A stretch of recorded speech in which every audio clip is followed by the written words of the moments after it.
शिरवाडे वाकद येथे ग्राम सुरक्षा दलानं 5 तास थरारक पाठलाग करत चोरट्यांची पळताभुई थोडी केली आहे। ग्राम सुरक्षा दलाच्या सतर्कतेचे ठळक परिणाम यावेळी दिसून आल्यानं नागरिकांनी सुटकेचा निश्वास टाकलाय।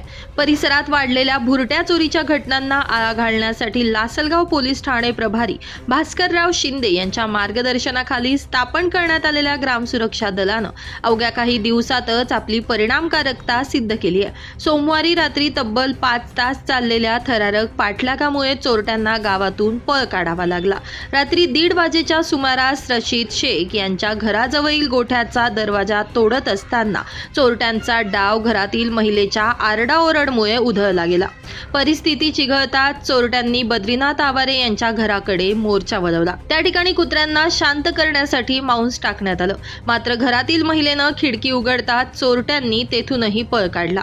यानंतर राज्यमार्ग 7 वरील शिरवाडे फाटा परिसरात संशयास्पद हालचाली दिसून आल्या।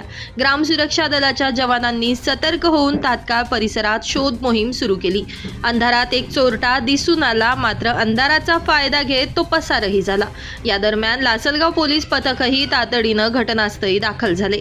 शोध मोहिमेदरम्यान विना नंबरची मोटारसायकल आढळून आली असून त्यावरून चोरट्यांचा अंदाज बांधण्यात पोलिसांना यश आलंय।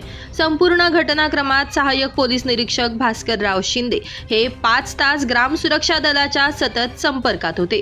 गावात भीतीचं वातावरण निर्माण करण्याचा चोरट्यांचा प्रयत्न मात्र ग्राम सुरक्षा दल आणि ग्रामस्थांच्या जागरूकतेमुळे हाणून पाडण्यात यश आलं। यापूर्वी देखील रविवारी रात्री ग्राम सुरक्षा दलानं पहाटे 2च्या सुमारास संशयास्पद वाहनाचा पाठलाग करून शिरवाडे फाट्याजवळ त्यांना पकडण्यात आलं होतं। सदर वाहन पोलीस हवालदार डी जाधव, राहुल घोलप, औदुंबर मुरडणर, संदीप शिंदे यांच्या ताब्यात देण्यात आले होते। ग्राम सुरक्षा दलामुळे गावाच्या सुरक्षेची जबाबदारी सामूहिक पातळीवर घेतली जाते। नागरिकांची जागरूकता आणि युवकांच्या रात्रगस्तीमुळे गुन्हेगारांना गावात थांबणं कठीणच झालंय। ही पद्धत इतर गावांसाठीही मार्गदर्शक ठरेल असे प्रतिपादन ठाणे प्रभारी भास्करराव शिंदे यांनी नाशिक माझासोबत बोलताना केले।